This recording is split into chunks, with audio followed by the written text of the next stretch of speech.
Hello friends, स्वागत है आपका my YouTube channel one exam में।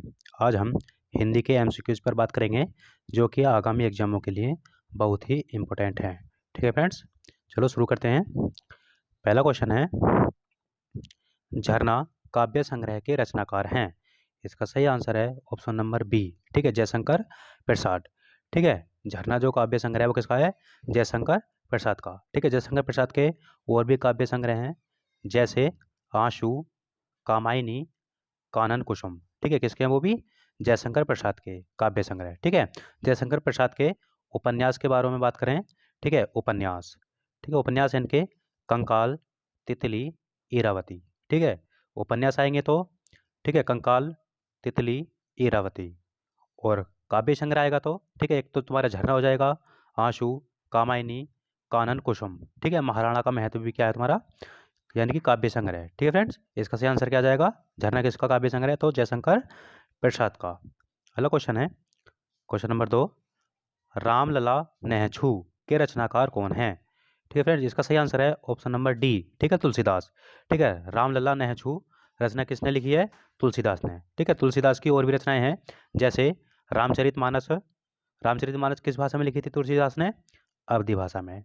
ठीक है, उससे अगली विनय विनय पत्रिका, दोहाबली, जानकी मंगल, वैराग्य संदीपनी और गीतावली। ठीक है, किसकी हैं? ये सभी हैं आपकी तुलसीदास की। ठीक है फ्रेंड्स, अगला क्वेश्चन है, चरण कमल बंदो हरिराई में कौन सा अलंकार है? ठीक है फ्रेंड्स, चरण कमल बंदो हराई। ठीक है, यानी कि जहाँ पर उपमेय को ही उपमान बता दिया जाए, ठीक है, तो वहाँ पर कौन सा अलंकार होता है? इसका सही आंसर आ जाएगा ऑप्शन नंबर डी। ठीक है, रूपक अलंकार। अगला क्वेश्चन है, छछूंदर के सर में चमेली का तेल का अर्थ है? ठीक है, छछूंदर के सर में चमेली का तेल, इसका सही आ जाएगा ऑप्शन नंबर सी। ठीक है, यानी कि अयोग्य व्यक्तियों को अच्छा पद मिलना। ठीक है, अयोग्य व्यक्ति को अच्छा पद मिलना। अगला क्वेश्चन है, वाक्य के अशुद्ध भाग का चयन कीजिए। ठीक है, वाक्य पूरा वाक्य दे रखा है, 4 ऑप्शन है वाले से, पर वाक्य एक ही है। ठीक है, देखो, झगड़ों के कारण नगर की अधिकतर दुकानें आज भी बंद रहीं। ठीक है फ्रेंड्स, इसमें बताओ गलती कहाँ पर होगी? इसमें गलती है आपकी ऑप्शन नंबर बी में। ठीक है, अधिकतर। ठीक है, यहाँ पर कैसा आता आपका तय, यानी कि डबल तय आना चाहिए था। ठीक है, नगर की अधिकतर या फिर नगर की ज़्यादा जनसंख्या। अगला क्वेश्चन है क्वेश्चन नंबर बी। ठीक है, वाक्य के घटक होते हैं, इसका सही आंसर है ऑप्शन नंबर वी। ठीक है, उद्देश्य और विधेय। ठीक है, वाक्य के दो ही घटक होते हैं, कौन कौन से होते हैं? उद्देश्य और विधेय। अब बताओ उद्देश्य कैसे कहते हैं? ठीक है, उद्देश्य होता है यानी कि एक तरह का कर्ता।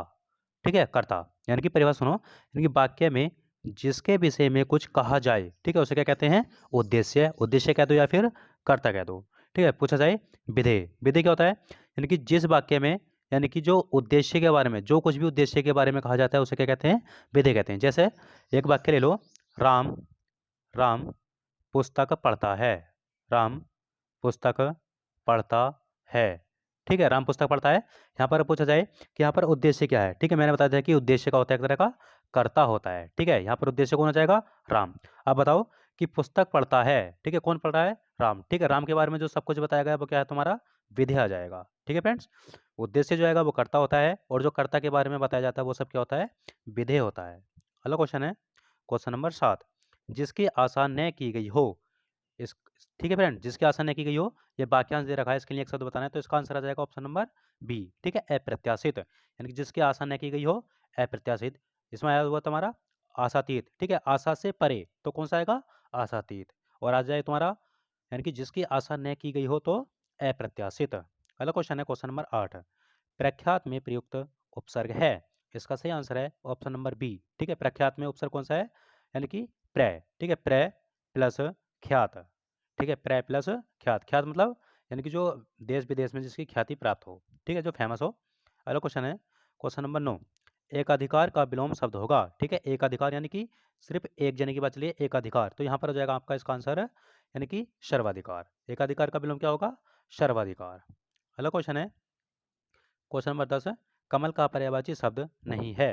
ठीक है फ्रेंड्स, इन ऑप्शन में से बताना है कि कमल का पर्यायवाची कौन सा नहीं है। ठीक है, देखा जाए, नलिन किसका पर्यायवाची है? कमल का। उत्पल किसका है? कमल का। राजीव किसका है? कमल का। ठीक है, राजीव आ जाए, इंदिवर आ जाए, पुंडरीक आ जाए, वो सभी किसके पर्यायवाची आ जाएंगे तुम्हारे, जलज आ जाए तो कमल के। ठीक है, पूछा है कि रसाल, रसाल किसका पर्यायवाची है, रसाल है आपका आम का। ठीक है, आम के और भी हैं, जैसे रसाल, अतिशौरभ, पीकबंधु, सभी किसके, आम के पर्यायवाची हैं। बाकी तुम्हारा नलिन, उत्पल, राजीव, इंदिवर, पुंडरीक और जलज किसके पर्यायवाची आ जाएंगे तुम्हारे, कमल के। अगला क्वेश्चन है, क्वेश्चन नंबर 11 है, विशेषण के कितने प्रकार होते हैं। ठीक है फ्रेंड्स, विशेषण के प्रकार होते हैं आपके 4। ठीक है, इसका सही आंसर क्या आएगा, 4। विशेषण के 4 प्रकार होते हैं, कौन कौन से होते हैं बताओ, गुणवाचक विशेषण, अगला आता है तुम्हारा परिमाणवाचक विशेषण, परिमाणवाचक विशेषण, और आता है आपका संख्यावाची विशेषण, संख्यावाची विशेषण। ठीक है, और लास्ट आता है तुम्हारा सार्वनामिक विशेषण। अगला क्वेश्चन है, क्वेश्चन नंबर 12 है। ठीक है, सच्चरित्र किस मूल शब्द से बना है। ठीक है, यहाँ पर पूछा है कि सच्चरित्र, सच्चरित्र में मूल शब्द क्या है। ठीक है, इसकी संधि विच्छेद करो तो इसका क्या होगा, संधि विच्छेद सत प्लस चरित्र। ठीक है, सत प्लस चरित्र। अब बताओ, इसमें उपसर्ग तो हो गया सत, और जो मूल शब्द हो गया वो कौन सा हो गया, चरित्र। ठीक है फ्रेंड्स, इसका सही क्या जाएगा, चरित्र। अगला क्वेश्चन है, क्वेश्चन नंबर 13 है, कौन सा शब्द बहुवचन है। ठीक है फ्रेंड्स, इसका सही आंसर आएगा ऑप्शन नंबर सी। ठीक है, इनमें से कौन सा शब्द है बहुवचन, तो हर समय जो बहुवचन में आएगा वो प्राण आएगा। ठीक है, पूछा जाए किताब, किताब तुम्हारा एक वचन है, इसका अगर बहुवचन बनाए तो क्या बनाएगा, बनेगा किताबें। ठीक है, क्या बनेगा, किताबें। माता का क्या बनेगा, माताएं। ठीक है, क्या बनेगा माता का, माताएं बनेगा। ठीक है, लड़के का क्या बनेगा, लड़के। ठीक है, लड़के, लड़के बन जाएगा बहुवचन। ठीक है, इसमें जो आएगा बहुवचन वो कौन सा है, प्राण। अगला क्वेश्चन है, क्वेश्चन नंबर 14 है, शुद्ध वर्तनी को चुनिए। ठीक है, शुद्ध वर्तनी, ये भी तुम्हारा हाल फिलहाल में आ भी गया क्वेश्चन। ठीक है, इसका सही आंसर आ जाएगा ऑप्शन नंबर ए। ठीक है, कवित्री, कवित्री सेम ऐसे ही सही होता है। ठीक है फ्रेंड्स, अगला क्वेश्चन है, क्वेश्चन नंबर 15 है, सभी भारतीय गीता के महात्म्य से परिचित हैं। ठीक है, इसमें यानी कि महात्म्य। ठीक है, महात्म्य पूछा गया है कि महात्म्य की शुद्ध वर्तनी क्या होगी। ठीक है फ्रेंड्स, इसमें देखो सभी महात्म्य के जैसे ही शब्द बने हुए हैं। ठीक है, महात्म्य का शुद्ध वर्तनी क्या हो जाएगी बताओ, इसका आ जाएगा ऑप्शन नंबर डी। ठीक है, महात्म्य, ये शुद्ध वर्तनी है इसकी। अगला क्वेश्चन है, क्वेश्चन नंबर 16 है, निम्न में से कौन घोष वर्ण है। इसका सही आंसर है ऑप्शन नंबर डी। ठीक है, इसके अंतर्गत आते हैं आप तुम्हारे, देखो जो तुम्हारे श, श, श और है। ठीक है, इसके अंतर्गत तुम्हारे 4 वर्ड आते हैं। ठीक है, इसमें उसमें संघर्षी व्यंजन है तुम्हारे स और है। ठीक है, ये तीनों से जो होते हैं तुम्हारे कैसे होते हैं, अघोष होते हैं। ठीक है, और है जो होता है तुम्हारा क्या होता है, घोष या सघोष होता है। ठीक है, इसमें देखो यानी कि देखो तय थ। ठीक है, स्टार्टिंग के 2 वर्ण जो होते हैं प्रत्येक वर्ग के वो कौन से होते हैं, अघोष होते हैं। ठीक है, तय थ हो गया, फिर च स्टार्टिंग में आ गया। ठीक है, इसका सही का आंसर आ जाएगा तुम्हारा स कैसा है, घोष वर्ण है। अगला क्वेश्चन है, क्वेश्चन नंबर 17, निम्न में कौन सी भाषा संस्कृत भाषा की अपभ्रंश है। इसका सही आंसर है ऑप्शन नंबर ए, पाली। ठीक है, संस्कृत भाषा से जो अपभ्रंश हो गया है या विघटित होकर बनी है वो कौन सी भाषा आती है तुम्हारी, पाली। ठीक है, इसका क्रम भी पूछ लिया जाता है कि अपनी हिंदी जो क्रम हुआ है, विकास हुआ है, वो कैसा आता है। ठीक है, सबसे पहले आती है आपकी संस्कृत। ठीक है, संस्कृत आती है, फिर आती है आपकी पाली, पाली, फिर आती है पाली के बाद प्राकृत, प्राकृत, फिर आती है आपकी पुरानी अबहट। ठीक है, अबहट आती है, अबहट, फिर आती है पुरानी हिंदी। ठीक है, पुरानी हिंदी के बाद कौन सी आती है, आधुनिक हिंदी। ठीक है फ्रेंड्स, यहाँ तक तो याद होना चाहिए। संस्कृत, संस्कृत के बाद कौन सी आई, पाली, पाली के बाद प्राकृत, प्राकृत के बाद अपभ्रंश। ठीक है, अपभ्रंश, अबहट नहीं मत करना यहाँ पर, अपभ्रंश करना। ठीक है फ्रेंड्स, अगला क्वेश्चन है, निम्न में से निम्न में से फेसबुक का संस्थापक यानी कि स्थापना कब हुई थी। ठीक है, इसका सही आंसर है ऑप्शन नंबर ए। ठीक है, यानी कि 2004 में फेसबुक की स्थापना कब हुई थी, 2004 में। संस्थापक कौन थे इसके, मार्क जुकरबर्ग। ठीक है, मार्क जुकरबर्ग। अगला क्वेश्चन है, क्वेश्चन नंबर 19, किसी विचारधारा या किसी खास उद्देश्य को उठाकर जनमत बनाने का प्रयास करने वाली पत्रिका है। ठीक है फ्रेंड्स, इसका सही आ जाएगा आपका यानी कि एडवोकेसी पत्रकारिता। ठीक है, एडवोकेसी पत्रकारिता कहलाएगी, क्या कहलाएगी, यानी किसी विचारधारा या किसी खास उद्देश्य को उठाकर जनमत बनाने का प्रयास करने वाली पत्रकारिता क्या कहलाएगी, एडवोकेसी पत्रकारिता। अगला क्वेश्चन है, क्वेश्चन नंबर 20।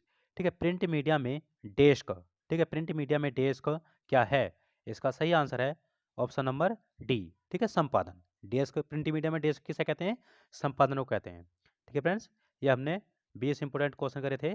ठीक है, जो कि आगामी एग्जामों के लिए बहुत ही इंपॉर्टेंट है और ये प्रीवियस एग्जामों में आ भी चुके हैं। ठीक है फ्रेंड्स, सभी चैनल को लाइक, शेयर और सब्सक्राइब जरूर करें।